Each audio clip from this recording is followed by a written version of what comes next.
UP की 10 विधानसभा सीटों पर होने वाले उपचुनाव को लेकर सियासी हलचल तेज हो गई है। नई दिल्ली में बीजेपी की एक बड़ी बैठक हुई, लेकिन इस बैठक के बाद भी बीजेपी ने उम्मीदवारों की घोषणा नहीं की। आखिर क्या वजह है जो बीजेपी अब तक उम्मीदवारों की घोषणा करने में पीछे चल रही है? तो वहीं विपक्ष अपने प्रत्याशियों को मैदान में उतार चुकी है। देखिए ये रिपोर्ट। नई दिल्ली में राष्ट्रीय अध्यक्ष जेपी नड्डा के आवास पर हुई बीजेपी की एक बड़ी बैठक हुई और प्रत्याशियों के नाम पर सहमति भी बन गई।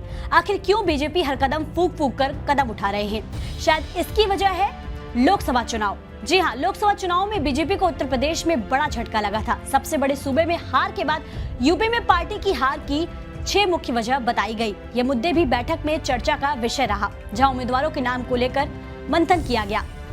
बीजेपी क्यों बैकफुट पर चल रही है? आपको बता दें कि अभी तक चुनाव आयोग की तरफ से उपचुनाव के लिए तारीखों का ऐलान नहीं किया गया है, लेकिन राज्य का सियासी पारा बढ़ने लगा है, जहां बीजेपी और समाजवादी पार्टी मुख्य रूप से आमने सामने नजर आ रही है। दोनों पार्टी के नेताओं की बैठकों का दौर जारी है। बात करें सपा और बसपा की, तो दोनों पार्टियों ने अपने उम्मीदवारों की घोषणा पहले ही कर दी है, लेकिन बीजेपी इस मामले में अभी तक बैठक पर बैठक ही कर रही है, जिससे सवाल उठता है कि बीजेपी के पास विपक्ष के खिलाफ चुनावी मैदान में उतारने के लिए क्या योग्य उम्मीदवार नहीं है। आपको बता दें कि बैठक में 3 नामों के पैनल में से एक नाम तय किया गया है। वहीं करहल, मिल्कीपुर, कटेहरी, कुदरकी, गाजियाबाद, खैर, मीरापुर, फूलपुर, मंझवा और सीसामऊ पर उपचुनाव होना है। इन सीटों में 5 समाजवादी पार्टी के पास थी, तो आरएलडी निषाद पार्टी की एक सीटें हैं, जबकि बीजेपी की 3 सीटें हैं। लेकिन लोकसभा चुनाव में जिस तरफ से समाजवादी पार्टी ने बीजेपी को चौंकाया, उसे देखते हुए ये उपचुनाव योगी आदित्यनाथ के लिए अग्नि परीक्षा माने जा रहे हैं।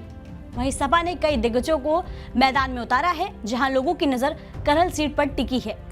बीजेपी की हाई लेवल बैठक में सहयोगी दलों को सीट देने को लेकर भी मंथन हुआ। अभी केवल मीरापुर सीट ही राष्ट्रीय लोक दल को देने पर सहमति बन रही है। निषाद पार्टी को कोई भी सीट देने पर संशय बना हुआ है। इसका फैसला केंद्रीय गृह मंत्री अमित शाह पर छोड़ दिया गया है।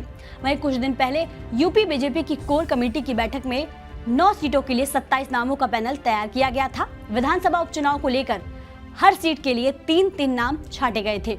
इसमें जाति समीकरण से लेकर जिताऊ उम्मीदवार को लेकर चर्चा हुई थी।